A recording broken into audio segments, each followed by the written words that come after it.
ಇನ್ನು ಬಿಜೆಪಿಯ ಶಾಸಕ ಎಸ್ ಡಿ ಸೋಮಶೇಖರ್ ಅವರ ನಡೆ ಯಾವ ಕಡೆ ಅನ್ನೋದು ಇನ್ನೂ ಕೂಡ ಒಂದು ಕ್ಲಾರಿಟಿ ಇಲ್ಲ. ಯಾಕಂದ್ರೆ ಡಿ ಕೆ ಶಿವಕುಮಾರ್ ಜೊತೆ ಪದೇ ಪದೇ ಕಾಣಿಸ್ಕೊಳ್ತಿದ್ದಾರೆ ಬಿಜೆಪಿಯ ಶಾಸಕ.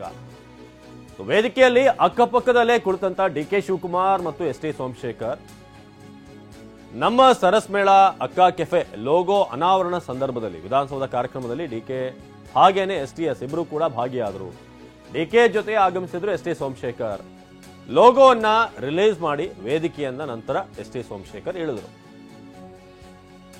ಆಗ ಅಲ್ಲಿ ಅಂದ್ರೆ ಇದೆಲ್ಲ ಆಗೋಕ್ ಮುಂಚೆ ವೇದಿಕೆ ಮೇಲೆ ಬನ್ನಿ ಅಂತ ಮತ್ತೆ ಕರೆತಂದ್ರು DCM ಡಿಕೆ. ಈ ಸಂದರ್ಭದಲ್ಲಿ ಸೋಮಶೇಖರ್ ಅನ್ನ ಪಕ್ಕದಲ್ಲೇ ಕೂರಿಸ್ಕೊಂಡ್ರು. ಸೊ ಇದು ಡಿಕೆ ಜೊತೆ ಪದೇ ಪದೇ ಕಾಣಿಸ್ಕೊಳ್ತಿರೋದು.